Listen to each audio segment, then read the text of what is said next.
Hi, my name is Mark, and I'm here today again to talk to you a bit more about making styrofoam props. Today, we're going to make some tombstones. These are actually, these two tombstones, plus I have a third, were the very first things I made from styrofoam. I actually got robbed on, that's my cat. I actually got robbed on eBay. I tried to buy some styrofoam uh, tombstones from eBay, and I did, and the guy never shipped them. It was a scam. Anyway, it forced me to say, you know what, I think I can make something like that. And so for the very first time, I did. And these are, again, like I said, my first projects, and I'll show you here in just a moment the tombstones that I plan to make this time. But just to give you an idea, tombstones are one thing you can make using the same ideas and techniques. Get out of the camera. Get out of the camera. I've made things like, for example, this was a pirate sign that I used for when my family was a pirate, or pirates. Here's a little bit more difficult prop, but easy enough. I'm gonna have to shoot this over. A stained glass window I used for when I did a vampire theme, Halloween. So the same idea. I made this candelabra out of styrofoam for that, and this is actually a very simple version. I had for a small one, but I made a even larger one that goes on a quite tall stand. Again, you can put candles in these.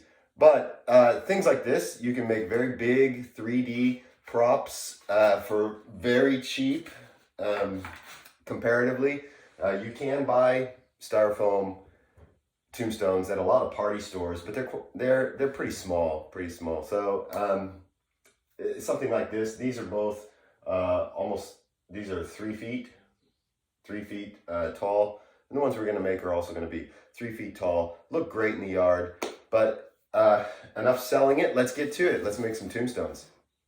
All right, so you can see here, this is what we have as our drawing.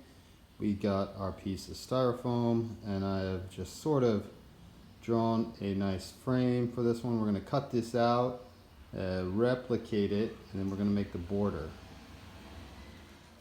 Okay, so I've cut off my piece that I just showed you. It was drawn, and what I'm going to do is I'm going to put it on a new piece of styrofoam here. I'm going to put it face down, okay, because basically I just want to make sure that you put it in the way that you are going to layer it. So this, I want it to be face down, and then I'm just going to trace it with a marker to get our, again, this is going to be our border that we're going to put on the front of the tombstone, make our pieces. And again, as I said, we want to do this because layering it is much easier than carving it. If you put it face down, it might be slightly different. So face down is the best way to go. That way it'll should match up somewhat perfectly. And there you go. And then we just need to cut that out. Okay, so here is our original piece, and here is what I said we're gonna layer it with. And I carved it right face down, and the idea was so that they will meet up. I don't know if you can quite see that. We can sand it later. That they'll meet up almost perfect. So we don't have a lot of work to do. Next step, you can kind of see, hopefully, I've carved out what's going to be our frame. I'm going to cut that out, and it will leave, in the end, our border. Okay, so here we go. We got, like I said, I got this frame cut out, this little border. I could have possibly made it a little thicker.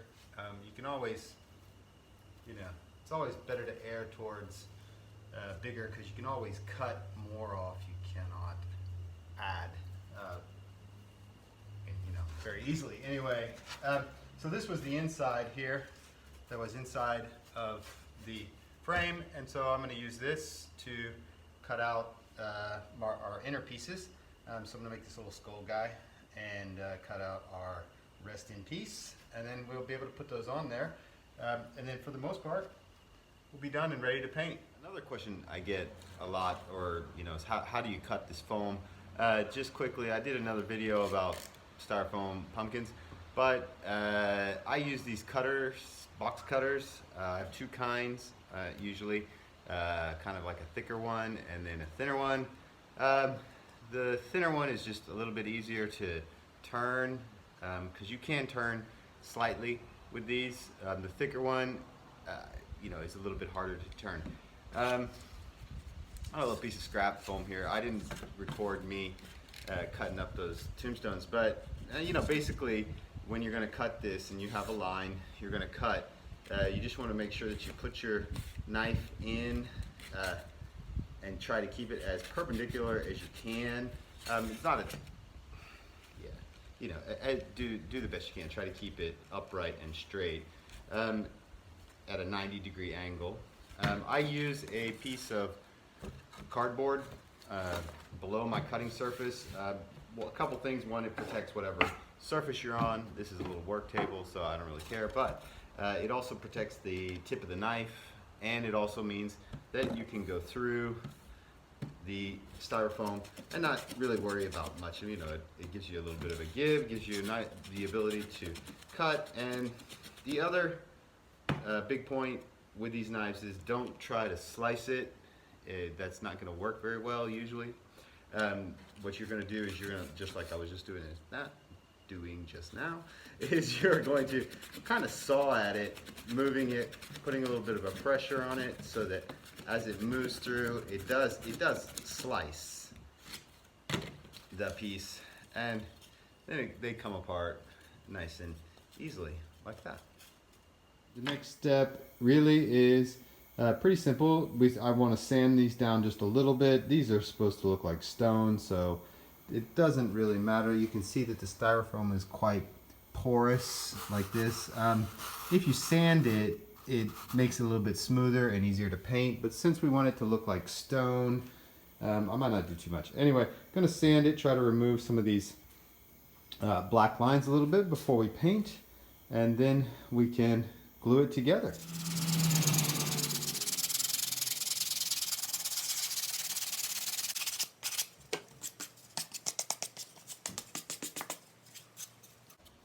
Okay, all right, and so as you can see, once you sand it down, your lines are gone, or pretty much gone, and that's all we really need.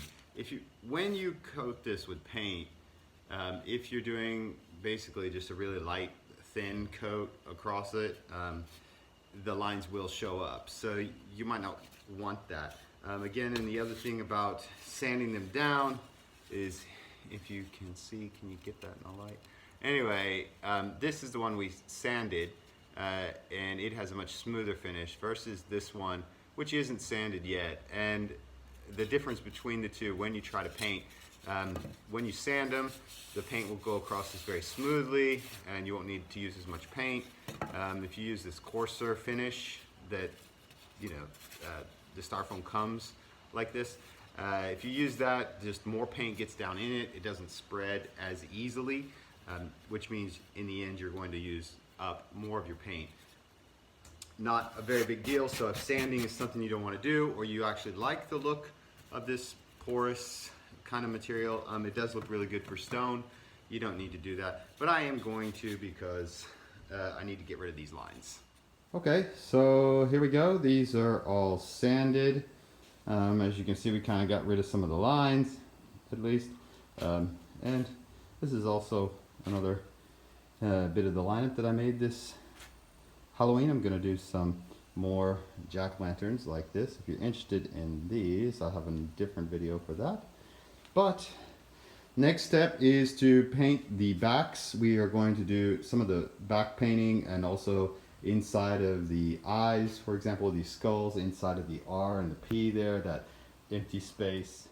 All right, so we are, before we glue these together, before we do all the final painting, like I said, I like to paint the inside of the letters because sometimes it's difficult to get your paintbrush down in there, and there's some little holes or maybe spaces where it's difficult to reach. So if you're able to manipulate the item, you know, like this, getting it from the back, getting it from the sides, it's a whole lot easier than if it's already glued down and you're trying to reach this little crevice over here.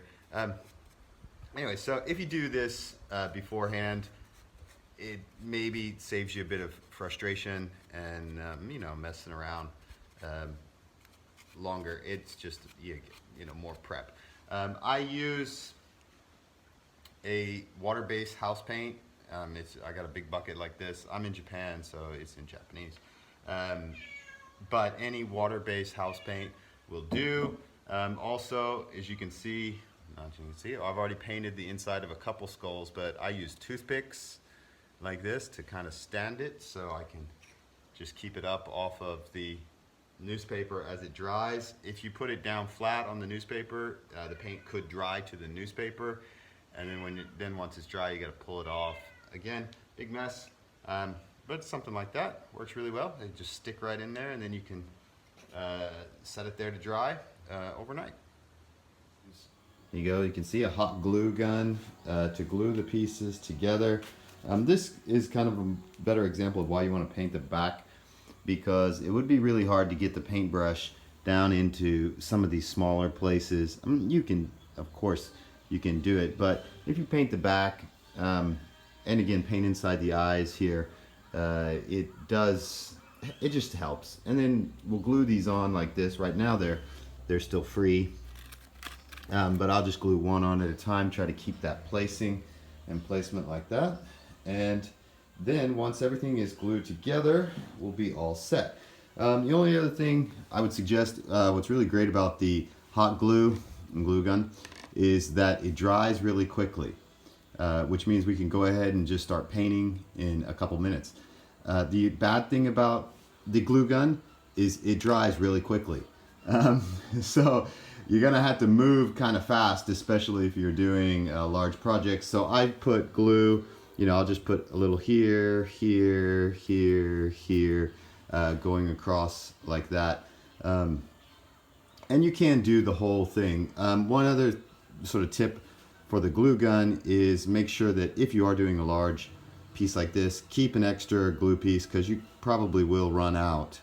And if you have to change glue or go find glue, it can cause a bit of a you know, a delay in getting your stuff together, but still should be okay.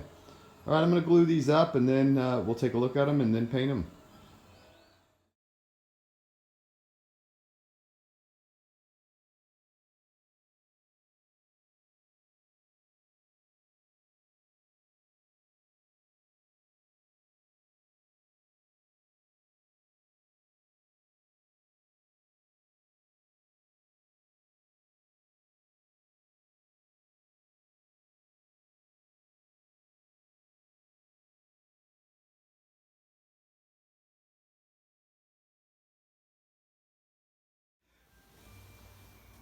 Just to show you shading, I am not necessarily the best at this, but basically you just kind of want to pick a few places where, you know, water and dirt might have collected. Those would be a little bit more, you know, so anywhere like here in these places, and just kind of like it would drip down here, anywhere, maybe a little here, I don't know. And then I, you know, of course, right here, we're gonna have a little more. I like to put on a little bit here, kind of let it sit just a little bit, and then we're gonna rub it in. But yeah, put some on this corner like that, probably, you know, and then that's gonna run down. You know, and then obviously kind of here at the, not obviously, but here at the top, you're gonna get some rundown. You know, and I don't want you to have to watch me do this. It takes a few minutes, but basically that's, I got a little side dish here. You know, so you don't get too much on your brush at any one time. Just kind of, not a lot. But we're gonna brush it in here. So maybe I'll do some of that a little bit now. You don't have to watch me do this whole thing. So yeah, so you just kind of just fade it in. This, when you do the shading while the paint is wet, they blend together very well. So you don't have to be so worried about it, even if you did put like a whole lot, oh my gosh, in one spot. It blushes in pretty well. You can also, if you're really worried about it, coat it again with your gray and just kind of start over. But, you know, it's old, it's dirty. Things get dirty in all kinds of different ways, so it's okay. I'm only using black.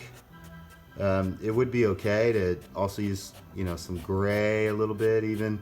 Maybe even some white would be okay as well, but I'm just sticking with black.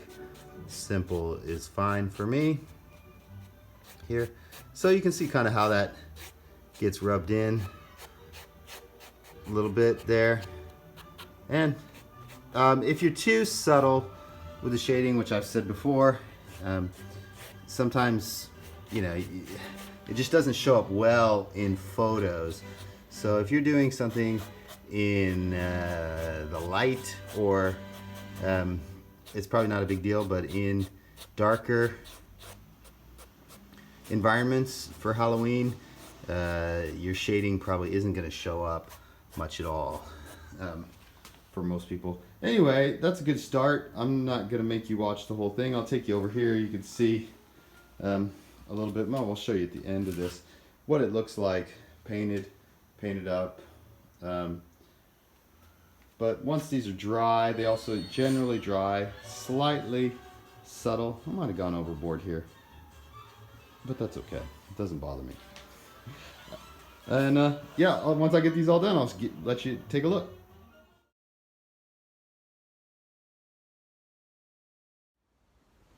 Once we get everything done, our tombstones all painted, we're going to need to get them to stand. And there's a few ways I'm sure that you can come up with to do it. And you can see here I have one of my old ones. It's standing. What I do, or what I've done with those, I could show you, is I put a brick behind it. And what I have is some, let's get a little closer, some sort of just brackets, L brackets. This one is fixed in there pretty good, but you can pull them out. I just cut a little slit here, slide these in, and then I can set a brick on them. Or if you put them in your garden, you can use a wire behind it, which I'll show you later, to stake them into the ground. So what I would do with this one here is I'm going to go ahead and do 3. I'm going to do a center one and 2 in the end. Mostly because I bought a lot of these years ago, and I've got like 20 of them. So I'm just going to go ahead and use 3. I don't know if I need it. You could put them in between the two foam pieces. You know, it would probably slide in there really easily, but I just kind of have a feeling it's probably better to cut somewhere into the bigger piece. My back piece is a little bit thicker. Cut it in there and then slide those in and use that. I think if I put it between, it might pop that piece off and we have to glue it back on again. So let me go ahead and do that. I'm just going to cut a little slit here in the center piece. Okay, we don't really care too much about how straight it is. I don't really care. I just need a slit, slice that up, and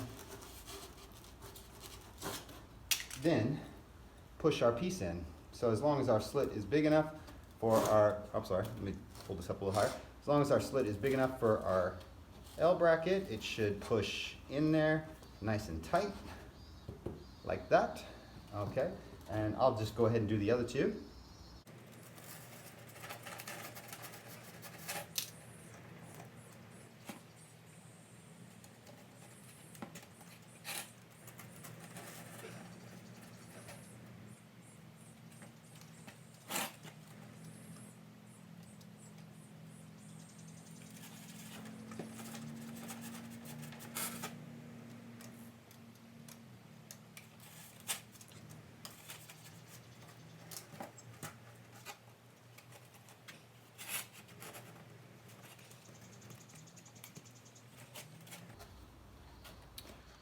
Okay, and now you can see, I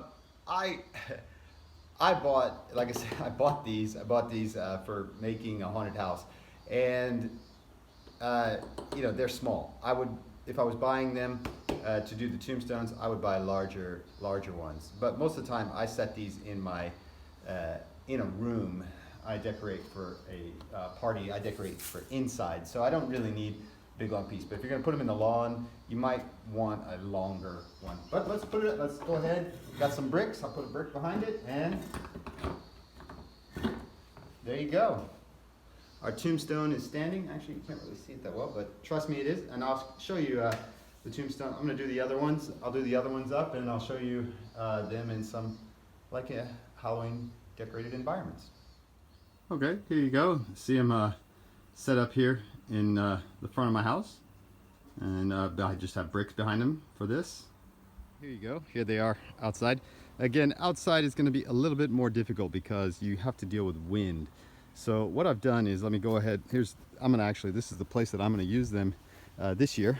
But what I've done, if you can see it, hopefully you can, is I have used a little hooks here, just little wire like this, bent it like a little stake, and it goes in through the little bracket here. And so I did that in 3 places here as well.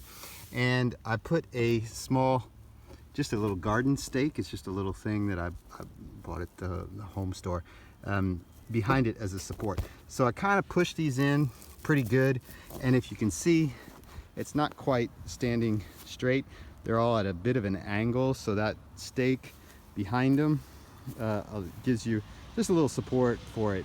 This is just not going to work in a high wind environment, unfortunately, because they're just too light.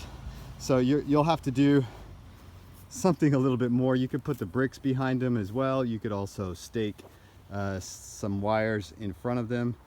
But anyway, yeah, this works pretty good for a Halloween night.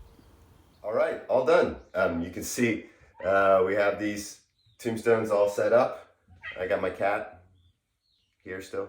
They're good. They're about 3 feet, again, about 3 feet tall. You've seen them in the garden. You've seen me put them together. They look great. Very simple. You can make them. Some of the main questions, again, I get is how much does this cost? So these 3 I was able to make with 2 sheets of styrofoam. 1 sheet of styrofoam costs me about $10. So there was about $20 for the styrofoam, and I use the larger bottle of gray paint, which costs around $12 for the larger can of paint. And you will need some black to go with it, which you don't really need to buy a full can of black paint. You could probably just do that with some little small paint set for just a couple dollars. So really easy. You can make, so basically I made these 3 tombstones for, somebody do the math, that's $25, about $40. $40 to make these 3, so they're about, $12 a piece. That's not even right, $13 a piece. Or so. Yeah, like I said, great big prop, easy to make, doesn't take a whole lot of time, and you know, it looks great. It looks great, and it looks, you can make something original, something that, you know, somebody are gonna say, oh yeah, I saw those at Walmart. I wanted to get one of those. I hate that. Hate that. Anyway, I hope you guys can make something like this. Get your make up some tombstones. If you do, please, you know, send me a picture, post them. I would love to see what you make. Good luck with your projects, and happy Halloween.